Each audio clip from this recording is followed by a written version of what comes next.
십계명의 제4계명은 안식일을 기억하여 거룩하게 지키라입니다. 그런데 우리는 현재 안식일이 아니라 주일을 지키고 있습니다. 비록 주일을 지키고 있지만 그 의미와 내용은 안식일과 별반 다르지 않습니다. 그래서 교회 안에서 이 문제를 둘러싼 논쟁이 제법 치열합니다. 그렇다면 양자의 차이는 무엇일까요?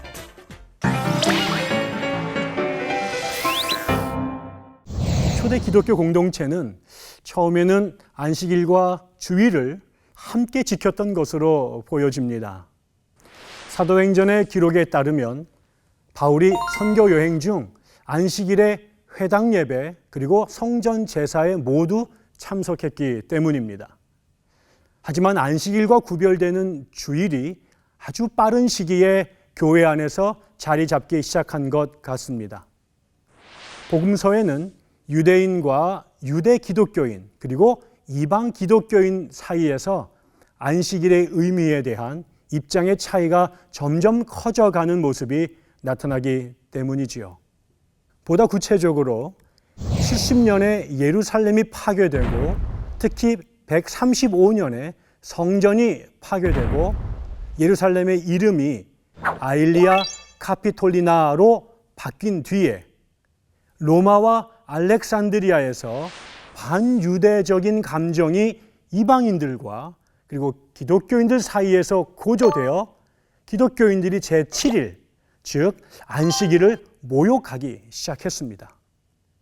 결국 지역마다 차이가 있지만요, 점차 기독교인들은 안식일 대신 주일, 즉 일요일을 지키게 되었습니다.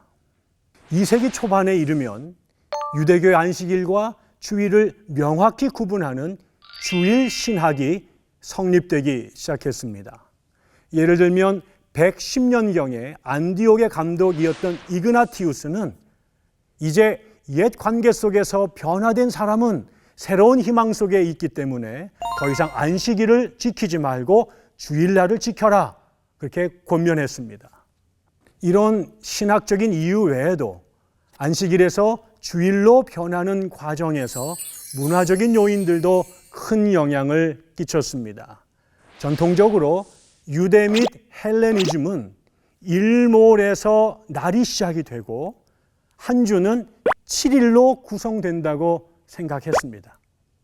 2세기가 시작될 무렵 부분적으로는 유대인들의 영향하에서 이방인들이 9일을 한 주로 생각하던 자신들의 옛날의 관행들을 버리고 한 주를 7일로 생각하기 시작했습니다. 또 기억할 것은 태양을 섬기는 미트라 교회의 영향도 무시할 수 없습니다.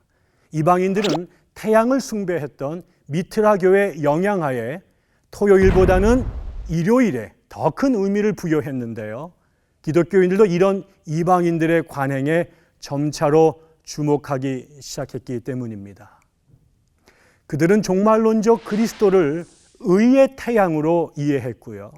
예루살렘을 향해 기도하던 관행에서 벗어나서 어디에 있든지 태양이 떠오르는 동쪽을 향해 기도하기 시작했습니다. 또한 제1일에 예배하는 것을 하나님께서 빛을 창조하셨던 날에 예배하는 것이고 세상의 빛이신 그리스도께서 재림하시는 궁극적 우주적 제8일을 앙망하는 것이라고 주장했습니다.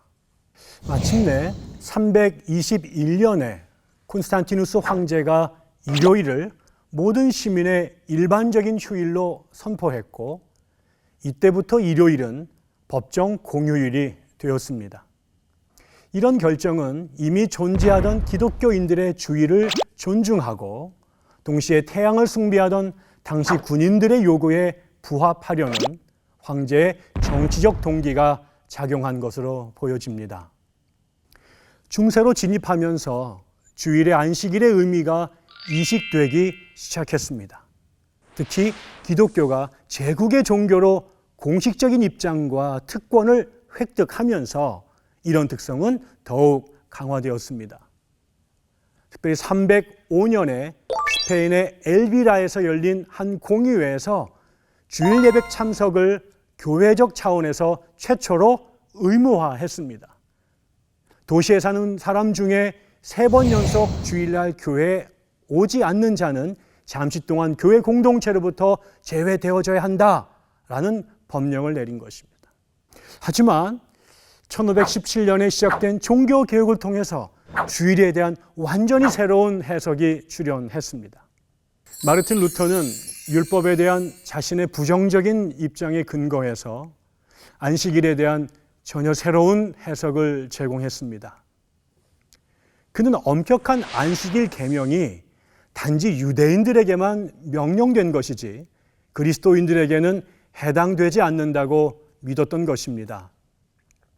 그는 그리스도인들이 주일을 지키는 것은 예배와 봉사를 위해서, 특별히 언제나 휴식이 제대로 보장되지 않는 남녀 종들을 위해서 선물로 주어진 것이라고 이해했습니다.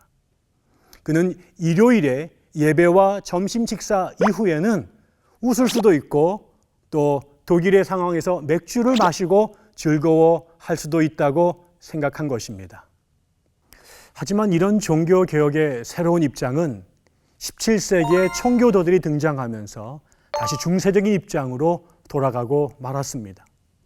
영국의 청교도와 그 이후의 비국교도들은 구약의 안식일 규정을 주일에 적용하려고 했습니다. 예를 들어 이런 식입니다. 1610년에는 버지니아 주가 법률을 통해서 모든 성인이 주일에 2번 아침과 저녁 공적 예배에 참석하는 것을 법으로 의무화했습니다. 모든 남자와 여자는 안식일 아침에 예배와 설교회, 그리고 오후에는 예배와 문답식 공부에 가야 되고, 첫 번째로 이 규정을 어겼을 때는 그들은 다음 주 식량과 수당을 잃게 되고요. 2번째로 어겼을 때에는 앞서 말한 수당을 잃는 데다가 채찍을 맞게 되고, 3번째로 어겼을 때에는 죽임을 당하게 된다. 아이고, 이건 무섭지 않습니까? 이게 법으로 규정한 안식일법이었습니다.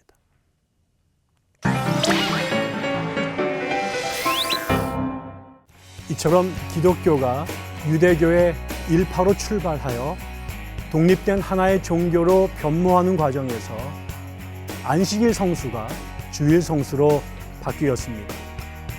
하지만 주일이냐 안식일이냐의 논쟁보다 중요한 것은 그날의 주인이 하나님이시고 그날의 목적은 예배와 안식이란 사실입니다. 정녕 주일을 둘러싼 소모적 논쟁보다 온전한 예배와 안식을 통해 하나님을 영화롭게 하려는 거룩한 노력이 절실히 필요한 때입니다.